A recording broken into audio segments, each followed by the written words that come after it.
Part 7, The American Surprise. A man of genius makes no mistakes. His errors are volitional and are the portals of discovery. James Joyce, Ulysses, 1922. Chapter 7, The Wandering Vikings. We have seen how suddenly and willfully the Chinese withdrew from the threshold of the world and turned back on themselves. The Chinese had to make an effort and even establish a policy to withdraw. But peoples who were not organized or equipped to go out and discover the world on the sea were never confronted with such a choice. This was the situation of most of Europe during the Middle Ages. In the era of the great seafaring adventures of the Vikings, circa 780 to 1070, the rest of Christian Europe was least outgoing.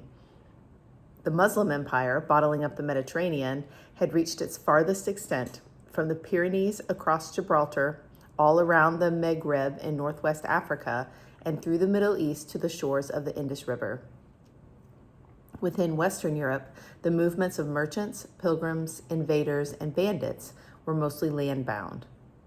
With lightning suddenness in the late 8th century, seaborne swoops of Northmen shocked the peoples around the Baltic and the North Sea.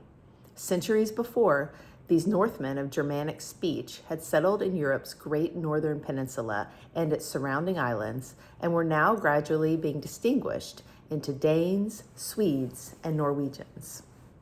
They swept down on peaceful settlements without warning or provocation and left bewilderment and terror.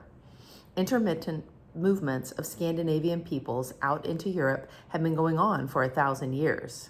Now, their movements became a plague of murder, rape, and robbery. We call them Vikings, a word of richly ambiguous origins.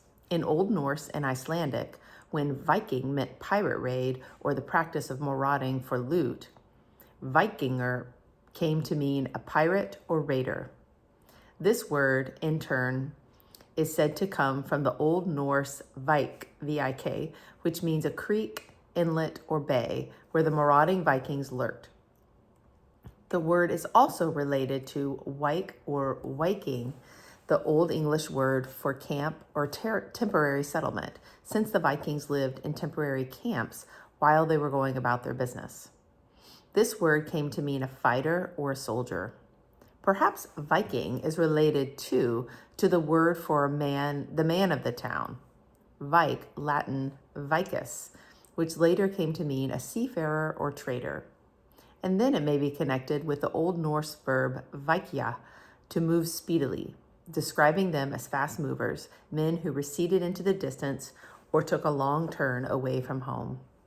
The unlucky targets of the first Viking raids were Western Europe's least fortified deposits of treasure, that is to say, the monasteries and churches.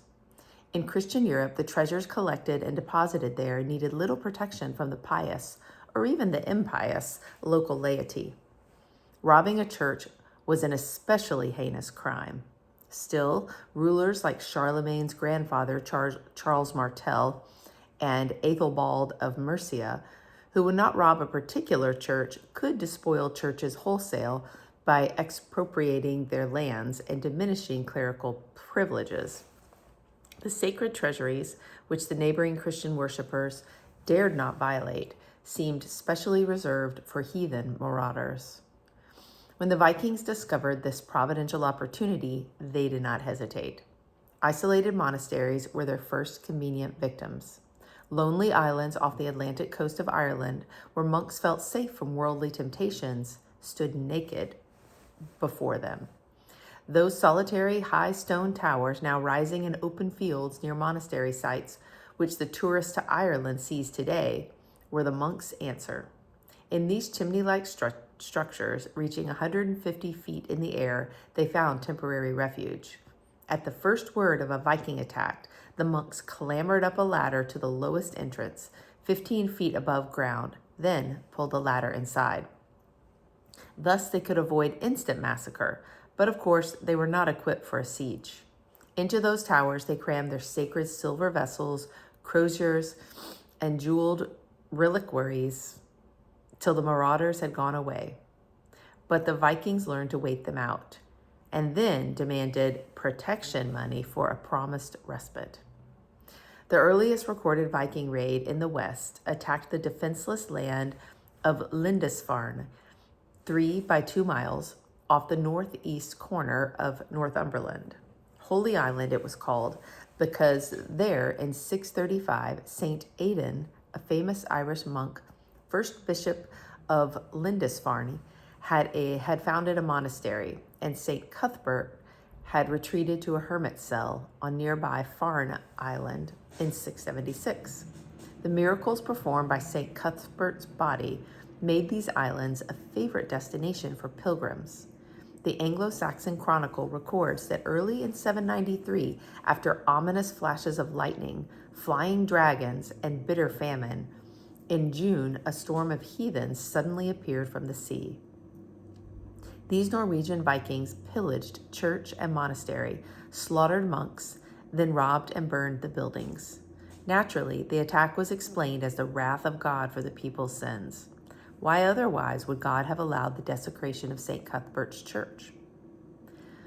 But the sinfulness must have been widespread, for the next century witnessed a plague of Viking attacks all along the Baltic and the North Sea, to Scotland, northern England, Ireland, and the Isle of Man, even to the remote Orkneys, Shetlands, and Hebrides.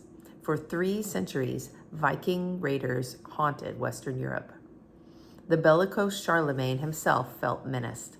Once, while he was dining in a maritime town, the chroniclers record, pirate Northmen came to rob the port, quote, and their flight was so rapid that they withdrew themselves not only from the swords, but even from the eyes of those who wished to catch them.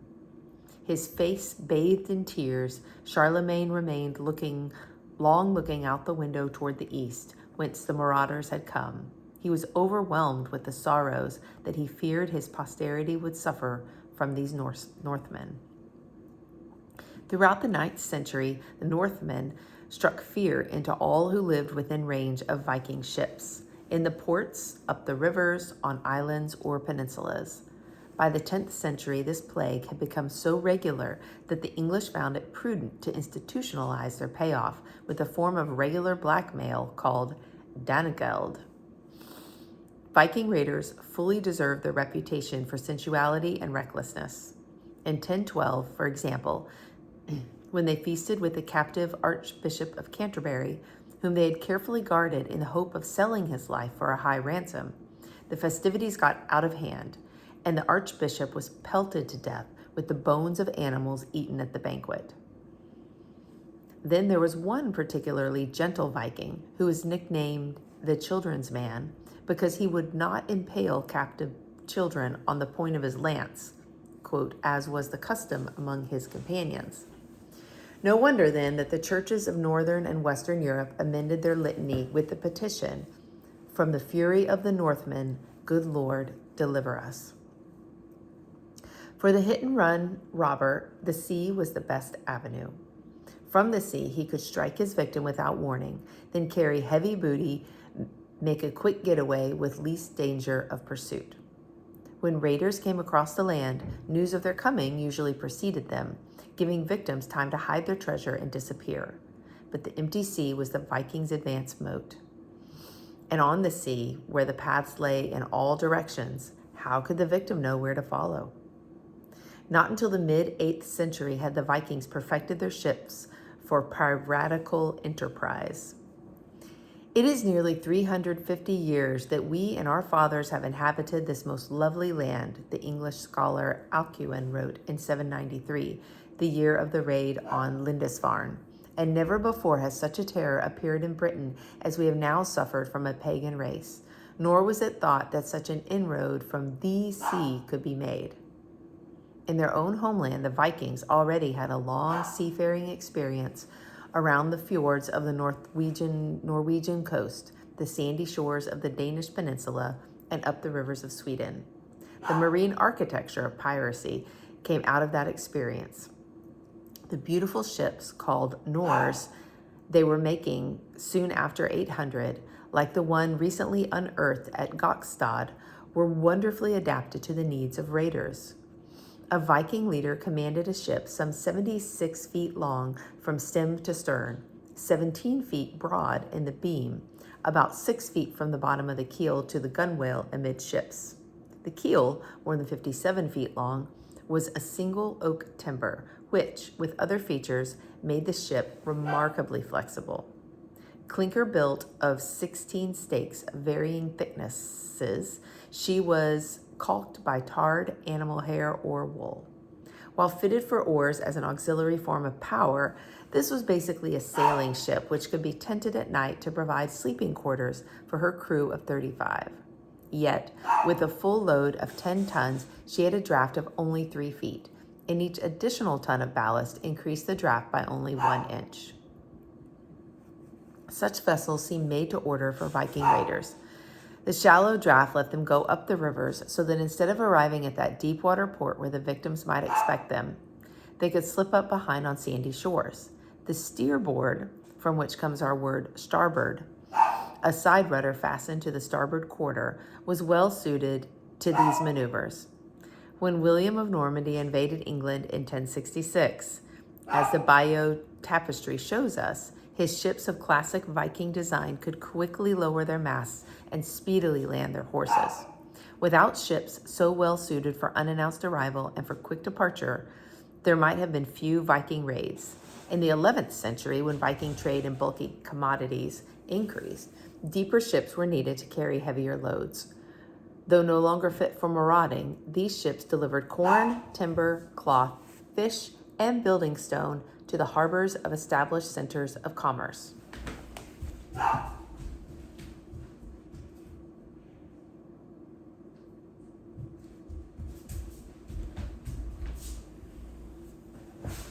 Gradually, the raiders became settlers.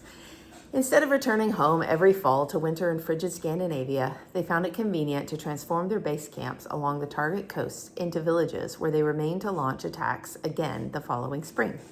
Norsemen and Northmen became Normans, and so gave their name to Normandy. In 911, the Frankish king, Charles the Simple, offered Upper Normandy, the area around Rouen, as a fief to Rollo the Ganger, 860 to 931, a Viking chief who had brought his invaders 20 years before. Legend reports that when Rollo went through the feudal ritual of homage, he willingly placed his hands between those of the king, which, quote, neither his father nor his grandfather nor his great-great-grandfather before him had ever done for any man. But when he was asked to kneel and kiss the king's foot, he exclaimed, "No, by God!" The lieutenant to whom he assigned this humiliating act then did his duty with such aggressive awkwardness that the king was knocked over. Only a century and a half after Rollo forcibly brought Northmen into France, William, Duke of Normandy, took his Normans across the Channel to invade the British Isles.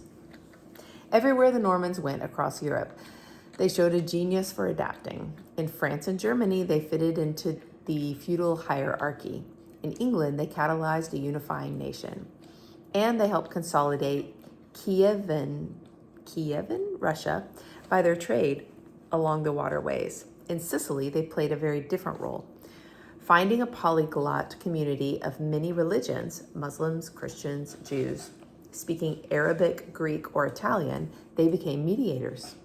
Under the tolerant auspices of the Norman king Roger II, the brilliant court at Palermo became a bustling crossroads of southern Europe, a place for the interbreeding of ideas and the arts.